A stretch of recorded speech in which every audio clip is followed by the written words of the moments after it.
마태복음 13장 44절부터 46절까지 말씀을 우리 합독하시겠습니다. 시작. 천국은 마치 밭에 감추인 보화 같으니 사람 이를 발견한 후에 숨겨두고 기뻐하여 돌아가서 자기의 소유를 다 팔아 그 밭을 샀느니라. 또 천국은 마치 좋은 진주를 구하는 장사와 같으니 극히 값진 진주 하나를 만나매 가서 자기의 소유를 다 팔아 그 진주를 샀느니라. 아멘. 아멘이십니까? 네, 말씀에 아멘하면 은혜는 다 받은 겁니다. 오늘 이 본문 말씀은 예수님께서 천국에 대한 7가지 비유를 말씀하시는데요, 총 13장. 근데 그 중에서 5번째 밭에 감추인 보화에 대한 비유와 6번째 또 값진 진주를 구하는 장사꾼의 비유를 오늘 이 본문을 통해서 말씀하고 있습니다. 예수님께서 천국을 말씀하시는데 그분은 천국을 만드신 분이시잖아요. 그럼 여러 가지 어떤 비유를 통해서는 어떤 묘사를, 언어를 통해서 묘사를 할 것입니다. 그런데 그분이 우리의 수준을 맞춰가지고 우리가 알아들을 수 있을 만큼 그 비유를 통해서 말씀하시는데, 천국을 설명하는데 어떤 비유를 들어 설명하느냐? 밭에 감추인 보화와 또 값진 최상의 좋은 진주를 구하는 장사꾼의 비유를 통해서 이 천국을 설명하고 있습니다. 그런데 오늘 이 밭에 감추인 보화를 찾는 그 사람은 이 밭에 감춘 이 보화가 어떤 가치를 가지고 있는지를 분명히 알고 그 가치에 합당한 행동을 하게 되는 거죠. 그걸 통해서 예수님께서 우리에게 천국이 어떠한 가치를 가지고 있는지, 천국이 얼마만큼의 그런 가치가 있는지에 대한 것들을 오늘 이제 이 본문을 통해서 말씀하는 겁니다. 그런데 밭에 감추인 이 보화의 비유를 통해서만 아니라 거의 비슷한 비유일지도 모르는데 또다시 반복해 가지고 이 진주에 대한 비유를 통해서, 진주를 찾는 이 장사꾼의 비유를 통해서 이 천국이 얼마나 우리가 이해하기에 합당한 그런 가치를 지니고 있는지에 대해서 말씀하고 있습니다. 우리 그런 말을 하지 않습니까? 천국은 인간의 언어로 아무리 과장되게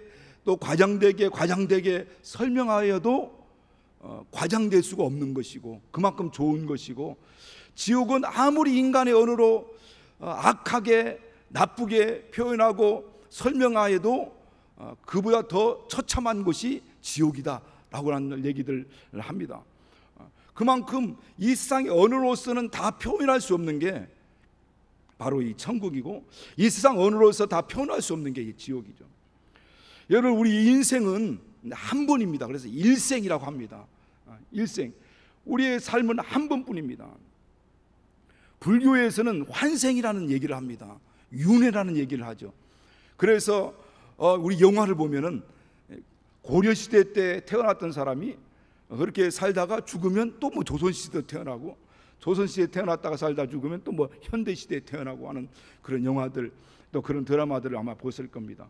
그리고 어느 시점에 자기가 원하는 어느 시점으로 돌아가서, 아니면 청소년 시절이든지 아니면 청년 시절이든지 어느 역사적인 시점으로 돌아가서 다시 새로운 인생을 시작해가는 그런 드라마들도, 영화들도 보게 되죠.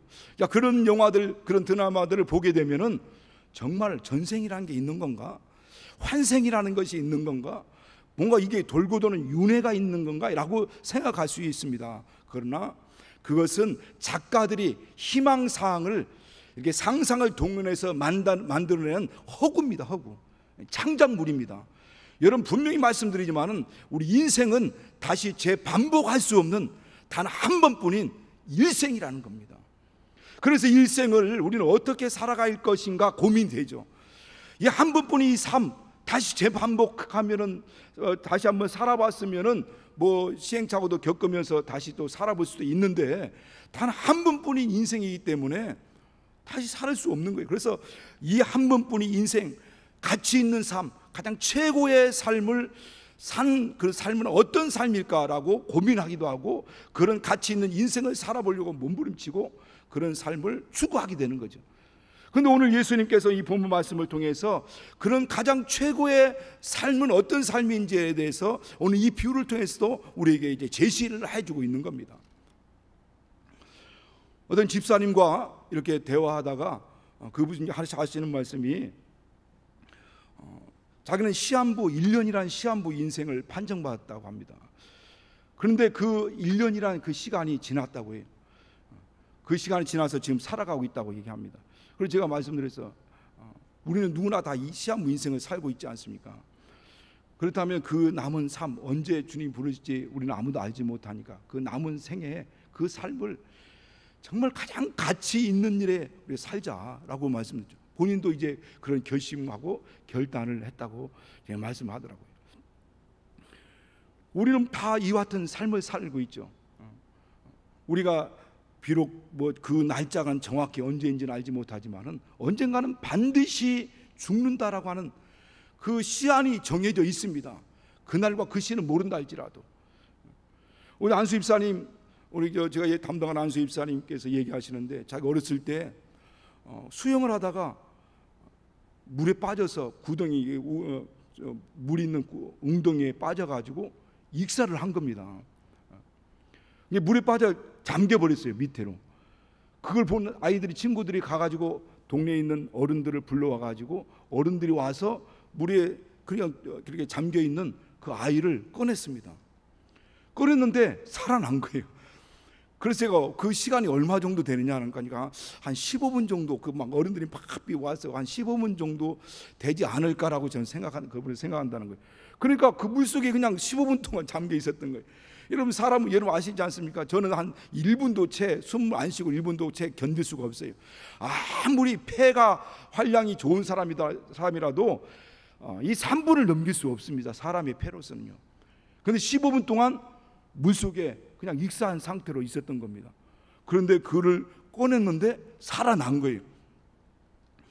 그래서 그분의 얘기가, 그래서 그 후에 예수를 알게 되고 예수를 믿게 됐는데, 그래서 교회에 와가지고 직분을 주면은 그 직분이 하나님이 오늘날 나를 살려줘가지고 이 일을 감당하라고 주신 그런 직분이라고 생각하고 그런 마음으로 직분을 감당한다는 거예요. 그러니까 하나님이 이 때를 위하여서 나를 살려줬다라고 하는 거예요. 이 일을 감당하도록 하기 위해서 내게 생명을 연장시켜줬다라고 생각한다는 겁니다. 여러분, 저나 여러분이나 우리가 분명히 아는 것은 침례를 통해서 옛사람을 완전히 장사 지냈어요. 예수와 함께 십자가에 못 박혀 죽었습니다. 장사, 무덤에 들어갔다고요. 그리고 물에서 올라오면서 예수와 연합하여 예수와 연합하여 새 생명을 사는 겁니다. 그래서 고린도후서 5장에도 말씀하잖아요. 보라고 이는 새로운 피조물이라 이전 것은 지나갔으니 새 것이 되었다. 오늘 우리는 새 것이 된 자들이죠. 새로운 인생들을 살아가고 있는 사람들입니다. 여러분, 우리의 삶 한 번뿐이 이 삶이라고 하는데 과연 여러분이 어떤 삶을 사는 게 가장 가치 있는 인생을 사는 거냐는 거예요. 사람들이 변화될 때 언제 변화되느냐, 사람들이 변화되는 그 시점을 보면요, 인생을 살아가면서 이 가치, 삶의 가치를 발견할 때 비로소 사람이 변화되게 되는 겁니다. 가장 소중한 것이 무엇이고 가장 가치 있는 것이 무엇인지를 발견하고 깨닫게 될 때 이 가치관이 변하게 되는 거예요. 이 가치관이 변화되면서 그렇게 이제 변화된 삶을 살게 되는 겁니다. 이전에는 돈이 최고인 줄 알고 살아가죠. 아니면 자기 어떤 명예, 권력, 자기가 추구하고 있고 꿈꿨던 그것이 최고인 줄 알고 그걸 쫓아갔던 인생에서 그보다 더 중요하고 가치 있는 것이 있다라고 하는 것을 깨닫고 그 인생의 방향이 이제 바뀌는 거죠. 이 가치관이, 가치에 대한 어떤 그런 관념이 바뀌게 되니까 새로운 가치를 쫓아가는 겁니다. 오늘 예수 믿기 전에는 그냥 오직 그 돈, 아니면 어떤 자기가 추구하고 있다는 어떤 목표를 위해서 치닫고 있던 인생들이었습니다. 그러나 그보다 더 중요한 예수가 있다는 것, 천국이 있다라고 하는 것, 이 땅이 이 세상 우리로 끝나지 않는다는 것, 우리 인생이 이 육체의 삶으로 마감되거나 무로 돌아가지 않는다는 것, 그리고 영원한 세계가 있다는 것을 알고 난 다음부터는 그 세계가 진짜 우리 주님이 우리에게 주시려고 하는 것을 알고 난 다음부터는 우리 그것을 위해서 살아가게 되죠. 여러분, 이 땅에 이 가장 가치 있는 인생은 뭡니까? 과연 이 땅에서 가장 정말 최고의 인생은 어떤 삶입니까? 오늘 방금도 말씀드린 것처럼 예수님께서 이 본문을 통해서 그 정답을 제시하고 있는 겁니다. 오늘 본문으로 다시 돌아와서 이 오늘 본문, 천국은 마치 밭에 감추인 보화 같다라는 거예요.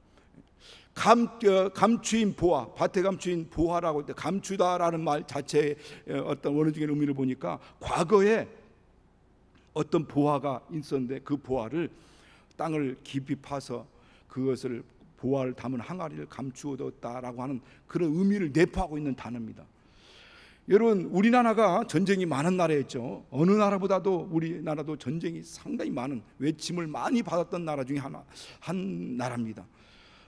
그런데 그 전쟁이, 마지막 전쟁이 있을 때가 어느 때냐면 1953년 50년도 있죠. 그리고 53년 7월 27일 날 휴전 협정이 이루어졌죠. 그로부터 71년 동안 단 한 번의 이제 전쟁이 없었어요.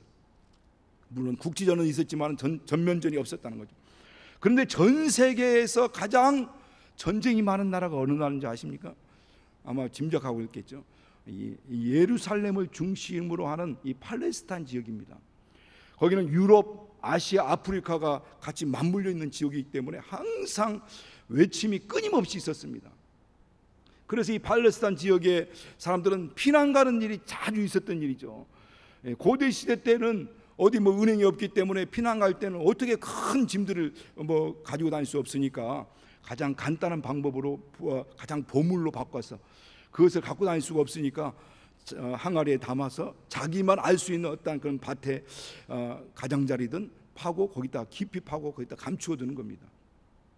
그리고 자기가 하는 이 보물 지도를 그려서 갖고 다니는 거죠. 그리고 나서 전쟁이 끝나면 돌아와야 되는데 여러 가지 포로로 끌려간다든지 아니면은 불가피하게 그 전쟁통에 죽게 되면은 다시 돌아올 수 없는 겁니다. 그것이 묻혀지는 거죠. 오늘 여기에서 그와 같은 장면들을 얘기하고 있는 겁니다. 여러분, 다큐멘터리 어떤 그런 영화들을 보게 되면은 과거 로마 시대 때 그 은화를 담긴 항아리들이 발견되는 것들을 우리가 보지 않습니까? 그리고 그것들을 발견하고 거기에서 막 은화가 나오는 것들을 이제 우리가 보게 됩니다. 이게 이 천국이라고 하는 것은 오늘도 밭에 감추인 보화 같다는 거예요. 여러분, 천국은 쉽게 발견되지 않는 이 실체입니다, 실체. 그래서 이 천국을 사람들은 볼 수가 없어요.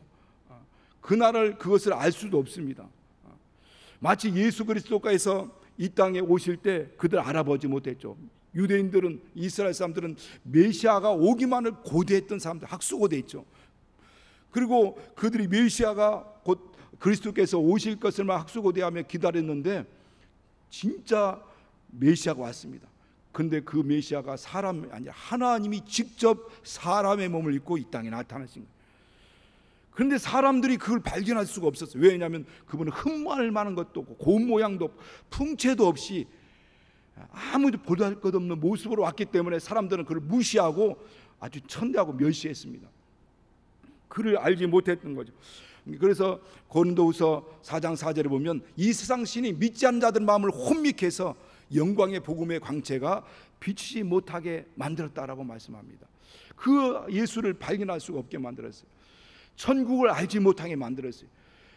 천국은 실체하는, 실존하는 그 장소지만은, 그곳이지만은 그러나 사람들은 그것을 발견하지 못합니다. 그것을 알지 못하기 때문에 그것이 얼마나 가치 있고 얼마나 소중한 것인지에 대해서 알 수 없는 거죠. 오늘 이 밭에 감추인 이 보화를 발견한 사람은 그것을 가치가 얼마나 귀중한지를 깨달은 겁니다. 발견한 거예요. 그래서 가서 자기 전 재산을 팔아가지고 그 밭을 산 겁니다.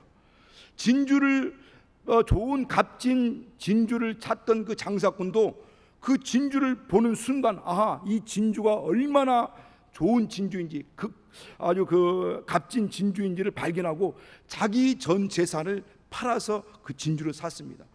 이게 그 사람들은 그 밭이 보화가 있는, 숨겨져 있는 그 밭이, 그 보화의 가치를, 또 진주의 가치를 안 겁니다. 그리고 자기 전 재산보다도 이것이 더 가치 있다는 걸 알았기 때문에 그래서 재산을 팔아서 그 밭을 샀습니다. 아마 주변에 있던 사람들을 그 사람 판다고 했을 때 주변에 있는 사람들 아마 말릴 수도 있습니다. 아니 그 보니까 산밭이고 거칠은 밭이고 어떤 가치도 없는데 네 재산을 다 팔아가지고 그 밭을 샀다라고 아마 뭐라고 할 거고 아마 여러 가지 이야기를 할 겁니다. 그러나 그 사람은 그 보화의 가치가 얼마나 크고 얼마나 가치 있는지를 알았기 때문에 재산을 파는 겁니다. 여러분은 오늘날 우리 예수 믿는 사람들, 우리가 영적생활, 신앙생활하고 오늘날 주일 이날에도 막 쉬는 것을 그치고 오늘 이 새벽 이른 아침부터 와서 또 봉사도 하고 또 예배도 할 때 주변 사람들 그러지 않습니까? 아니 좀 작작 좀 하라. 좀 너무 미쳐서 하지 마라. 그렇게 말리죠. 예수가 밥 먹여주냐, 예수를 믿으면 돈이 나오냐 막 하면서 여러 가지로 얘기합니다. 그냥 쉬엄쉬엄 적당히 이렇게 하라고 하는 거죠. 물론 세상에서 적당히 해가지고 되는 것은 아무것도 없죠. 그런데 우리는 압니다. 그 보화의 가치를 안 그 사람 누가 뭐래도 너희는 못 봤잖아. 나는 봤어. 그 보화를 나는 봤어. 그 보화가 얼마나 가치 있고 귀한 건지를 나는 봤어. 그리고 내 재산을 다 투자할지라도 아깝지 않을 만큼 그보다 엄청난 가치가 있다는 걸 나는 알아. 웃는 거죠.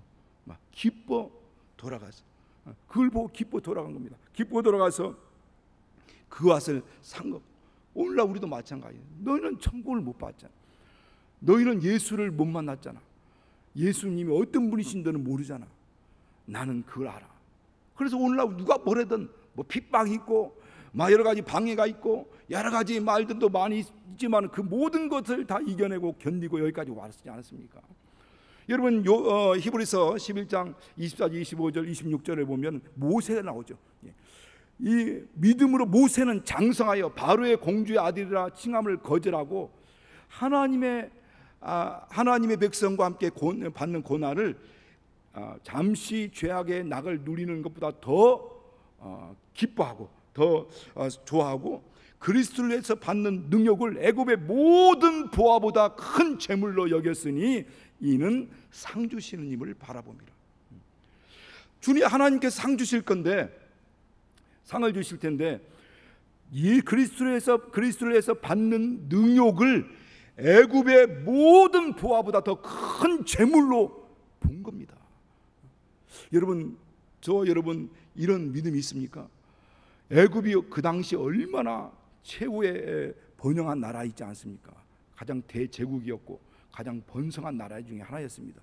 그런데 모세는 바로의 공주로서 그 왕궁에서 사는 그 영화로움과 그 모든 보물들을 그 보화, 애굽의 모든 보화보다도 그 당시 믿음의 눈으로 본 겁니다. 그리스도를 위해서 받는 능력을 보다 더 큰 재물로 여겼다는 겁니다. 모세가 어리석었을까요? 모세가 헛된 삶을 살았을까요? 성경은 그렇지 않다는 거죠. 여러분 예수님의 제자들 보세요. 그 젊은 시절에 예수 그리스도와 그 나라를 위해서 하나님의 나라를 천국을 위해서 그 일생 그 젊음을 그냥 다 불살랐습니다. 거의 모든 제자들이 이 젊은 청년의 순교를 했습니다. 바울도 그 환경적으로나 삶을 본다면 자랑할 것이 많았던 사람입니다.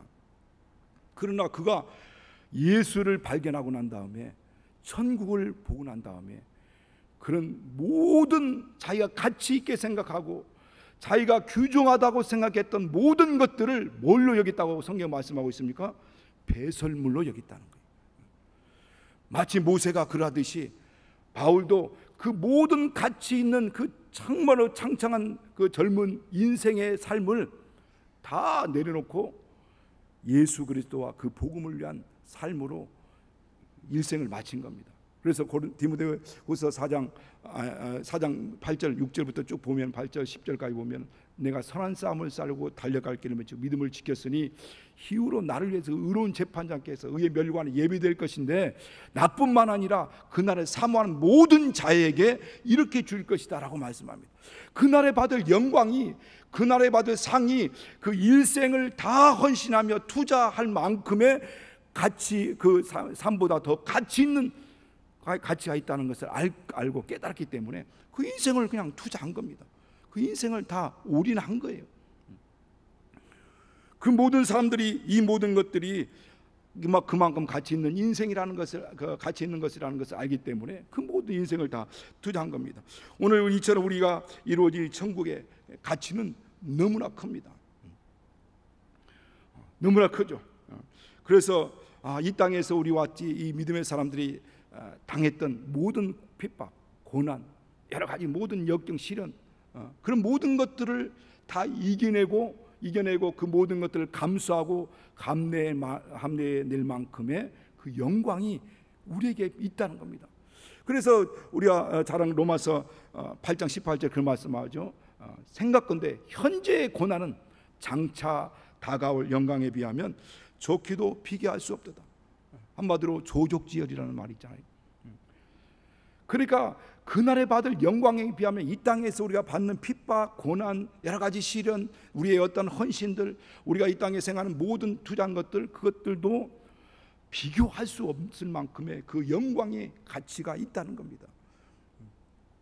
그래서 마가복음 우리 10장 29절 30절에는 그 말씀 있잖아요. 너희가 나와, 예수님 그렇게 말씀합니다. 나와 내 복음을 위하여 집이나 형제나 자매나 아비나 어미나 자식이나 전토를 벌인 자는 금세 100배의 복을 받고 내세 영생을 받지 못할 자가 없을 것이다. 그러니까 우리가 이 모든 집이나 전토나 아비나 어미나 자식이나 형제나 자매나 그 모든 것들을 우리가 희생하면서까지 우리가 투자했던, 헌신했던 모든 것들은 이것의 100배로도 받을 수도 있고 그것보다도 감히 상상할 수 없는 영광이 있다는 거예요. 그만한 가치가 있다는 거예요. 오늘 예수님께서는 계속 이 말씀을 하시는 겁니다. 가치가 있다.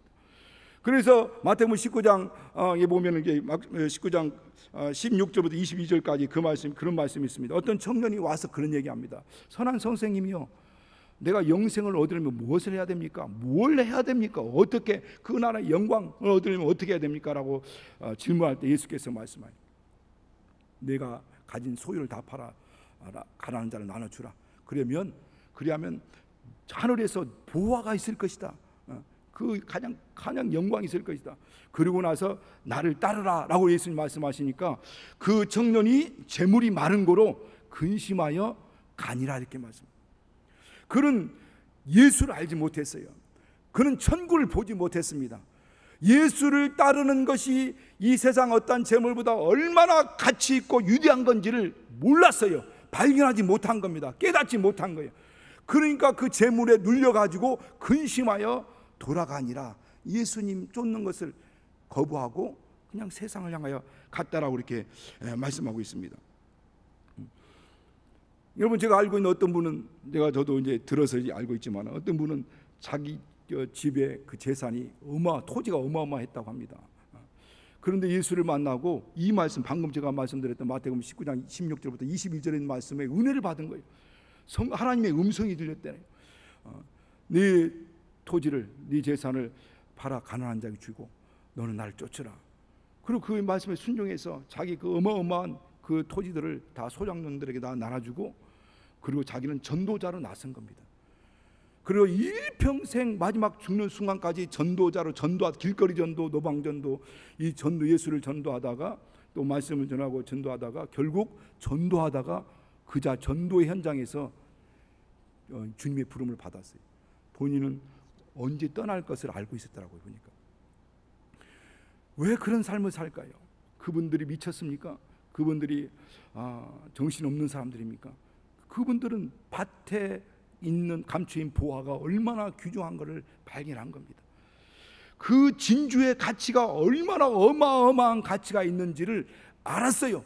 그 장사꾼을 그 전문가이기 때문에 아는 겁니다. 그 보화를 발견한 거예요. 그 천국을 발견한 겁니다.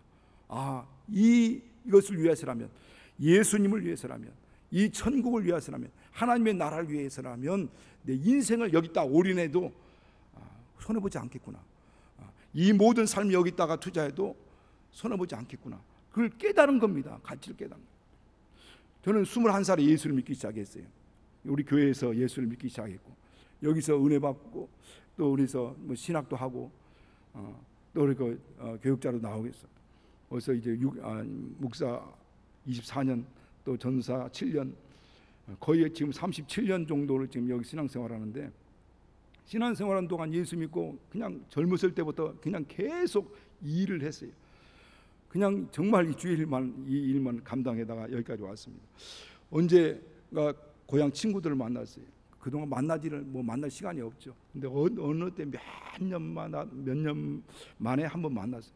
만나서 얘기하는 거 얘기 들어보니까 뭐 자기는 집이 2채다 3채다 막 얘기. 그런데 저는 어떤 집도 없고 매달 여러분이 사랑해서 사례를 주면 그 사례 그날 이거 헌금제하고 이게 다 하면 그냥 한 달 일용할 양식이 남습니다. 그냥 평생 그렇게 지금 그 젊은 20대로부터 시작해서 지금 60을 이제 앞두고 있는데 바라보고 있는데 일평생 그렇게 살았어. 일용할 양식으로 살았습니다. 제 수중에 가지고 있는 돈을 얼마는 움켜쥐은 적이 없습니다. 만약에 이 세상이 전부라고 한다면 바울이 고린도전서 15장 19절에 고백했던 것처럼 만약에 부활이 없다면, 만약에 하나님의 천국이 없다면 모든 사람 중에 우리가 더욱 불쌍한 자로다. 그러나 우리가 하나님 앞에 감사할 수 있는 것은, 우리 하나님 앞에 우리가 정말 확고한 믿음의 삶을 살아갈 수 있는 것은 그 15장 58절에 말씀하지 않습니까? 그러므로 내 사랑하는 형제들아 견고하며 흔들리지 말며 주의 일에 더욱 힘쓰는 자들이 되라. 이는 너희 수고가 주 안에서 헛되지 않은 줄 압니다. 여러분, 이 성경은 이렇게 말씀합니다. 견고하지 마라. 견고하라. 흔들리지 마라. 이는 너희 수고가 주 안에서 헛되지 않다. 이 모든 12제자부터 시작해서 바울이나 모든 믿음의 선진들이 그렇게 했듯이 여러분의 주 안에서 헌신하고 봉사하고 희생하는 그 모든 시간들, 그 시간 자체가 생명이지 않습니까? 목숨이지 않습니까? 우리 목숨 투자하면서 지금 이 시간에 여기 와 있는 거예요. 우리 생명 투자하면서 우리가 지금 이 모든 것을 감당하고 있어요. 가장 정말 모든 시간을 투자해가지고 피와 같은 이 돈, 물질을 갖다가 주님 앞에 우리가 헌신하고 있고, 우리가 헌금하고 있고, 또 이렇게 하는 그 귀한 시간들을 예비하고 있는 겁니다. 오늘 이 본문에서 이 사람은 이 보화를 발견한 후에 기뻐 돌아갔어요. 그리고 밤새면서 어떠한 마음일까요? 과연 아마 잠이 안 올 것 같은 생각입니다. 저는 여러분 이 보화를 발견해 보신 분 계십니까? 여기 보화를 발견해 보진 않았다 할지라도 그 느낌을 알죠. 보화를 어마어마한 정말 금은 보화를 딱 발견하고 나서 그냥 자기만 알아요. 그리고 자기 전 재산을 팔아가지고 그 밭을 살려고 하는데 그 밤에 막 잠도 안 오고 막 기뻐가지고 남들이 보면 실상한 것처럼 막 싱글벙글 막 웃고 있고, 거기 산다고 하니까 남들은 너 미쳤냐라고 하는데도 막 너무 기쁜 거예요. 기뻐가서 그리고 그 밭을 샀다라고 하는 겁니다. 그 밭을 샀다는 거예요. 혹시라도 여러분이 혹시 내가 어느 아파트를 당첨돼 가지고 딱 그거 입주를 하려고 하는데 입주하기 전에 이제 입주할 날만 기다리고 있는데 갑자기 아파트 값이 배로 올라가지고 10억이 더 뛰었어. 원 금액에. 남들한테 표현을 못 하더라도 여러분 기뻐할 것 같아요? 안 기뻐할 것 같아요? 여기 경험해 오신 분들이 없어가지고 표정들이 다 무표정이네요. 여러분 지난달 오늘 9월 1일이니까 지난달 8월 달까지 이 로또 당첨금 쌓인 금액 미수령 금액이 4,500억이 미수령돼 있다고 합니다. 그러니까 지난달까지 해가지고 아마 미수령 금액이 4,500 정도 되는 것은 보통 이제 1년 로또가 당첨되면은 1년 유예 기간이 있다고 합니다. 그래서 1년 동안 찾아가지 않으면 그게 복권 기금으로 이제 넘어가 가지고 좋은 일에 쓴대요. 그런데 그렇게 4,500억 정도가 아직 찾아가지 않은 거예요. 이 중에는 아마 몰라서 못 찾아가는 사람도 있을 것이고 복권을 잃어버려 가지고 못 찾아가시는 분들 있을 겁니다. 그런데 그 중에는요, 지금 당장 찾아가면 남들이 눈치챌까 봐서 두고두고 지금 가만히 기다리고 있는 사람이 있어요. 여러분 가운데 그런 분이 있으면 빨리 찾아가세요. 곧 없어질 수도 있습니다. 그러니까 그 사람 지금 자기가 당첨돼서, 그리고 그 가치가 어마어마해, 그걸 기다리고 있는 그 사람의 마음이 어떨까요? 아마 그 기쁨이 우리가 상상할 수 없을 것입니다. 어떤 사람은 막 기절했다고 하지 않습니까? 그런데 오늘 이 성경 예수님이 이런 기분, 이렇게 밭의 보화를 발견한 이 사람이 기쁨이 어떠한 것을 말씀하고 있는 겁니다. 하나님의 나라는 먹는 것에 있지 않냐고, 의와 평강 희락이라고, 성령 안에서 의와 평강과 희락이라고 로마서 14장 17절에 말씀하고 있죠. 하나님의 나라는 먹고 마시는 것이 있는 게 아니다. 성령 안에서 의와 평강과 희락이다. 여러분 천국 가면 어떨 것 같습니까? 거기는 의로 충만해요. 불의가 없는 곳이고, 평안, 그 평안이라는 것은 가장 샬롬이라는 단어가 그렇다고 저는 말씀드린 것처럼 가장 최상의 상태라고 하잖아요. 그 평안이. 그래서 바람이 불어가지고 그 풍선이 빵빵해가 더 이상 더 불면 빵 터질 정도로 그 상태가 영원히 지속되는 겁니다. 그 평안의 기쁨이, 평안과 그 기쁨이 영원히 지속되는 거예요. 그러니까 어떤 분은 그럼 재미없을 것 같다. 천국은 맨날 그러면 뭐.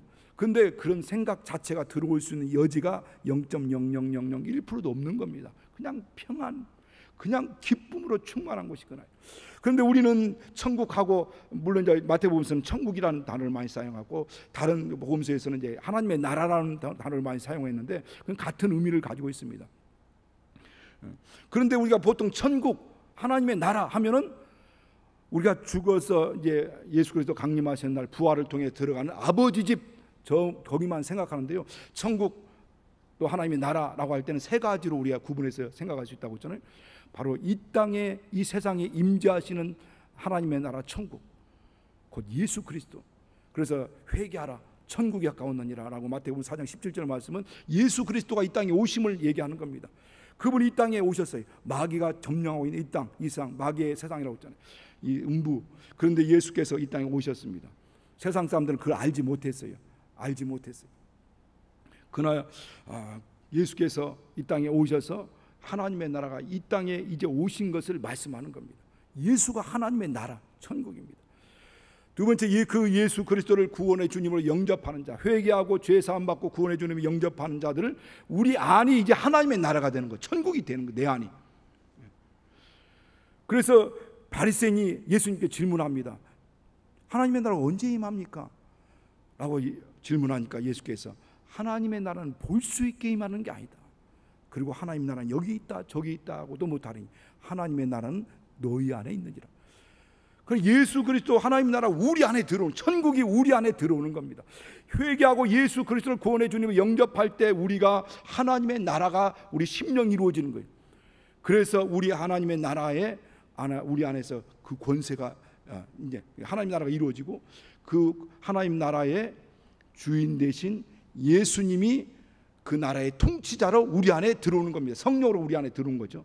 그래서 이게 하나님의 나라가 되면 성령이 우리 안에 들어와서 통치하십니다. 우리를 다스리시죠.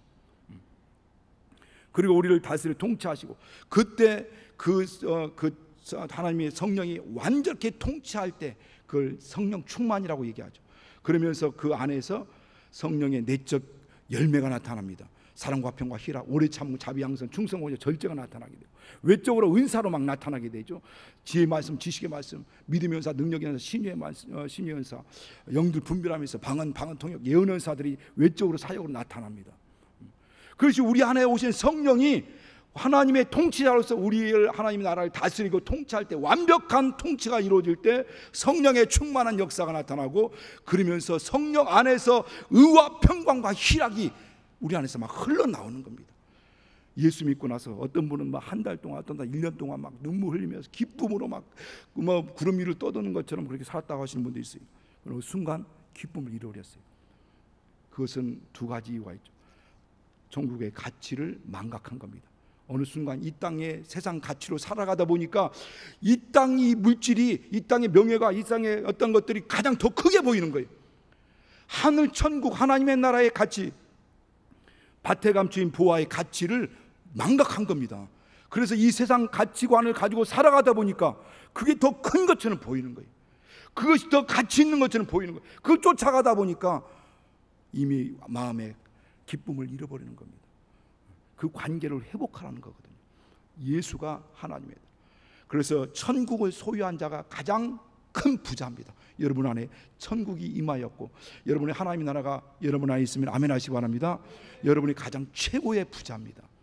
그 가치를 발견하셔야 돼요. 그 가치를 깨달으셔야 됩니다. 그래야 거기에 우리가 그걸 위해 살아가죠. 세 번째, 하나님 나라, 그야말로 우리가 이제 마지막 부활을 통해서 가는 하나님의 나라. 그것은 이 땅에서의 삶을 보상받는 나라입니다.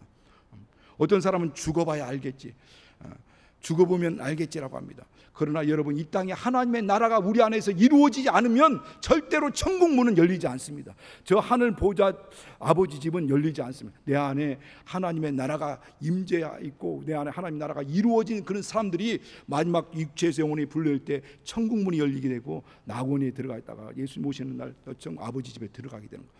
죽어보면 알겠지. 그러면 끝났습니다. 그 인생은 끝나는 인생입니다.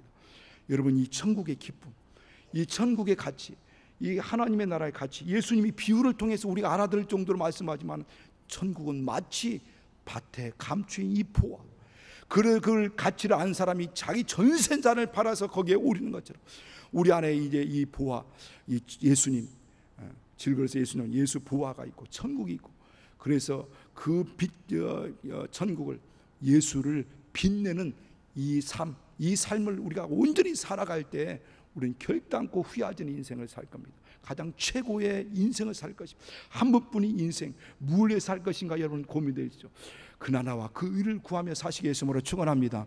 우리 안에 있는 이 보화를 빛내며 일생을 그렇게 헌신하며 살아가는 삶, 반드시 하나님께서 그 가치가 얼마나 어마어마하고 가치 있는 것을 분명히 알 수 있는 그 영광을 우리에게 주실 것입니다. 천국은 이 땅에 가장 최고의 가치가 있다는 그 금이 길바닥에 깔려 있다고 했어요. 가장 밑바닥에 깔려 있는 것이 이 땅의 최고의 가치라고 하는 정금이라고 했습니다. 그날 성곽은 보석으로 있고 문은 진주문이요 그 길은 맑은 유리 같은 정금이더라. 그렇다면 천국에서 주시는 우리 하나님의 영광이 얼마나 큰지를 우리는 기억하시고, 하나님이 천국의 기쁨이 정말 그 기쁨, 희락과 또 평안이 우리 가운데 충만케 하시길 예수님으로 축원합니다.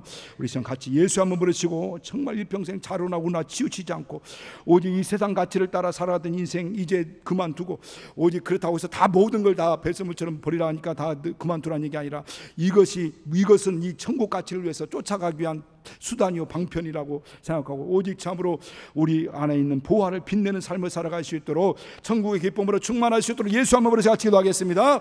예수여.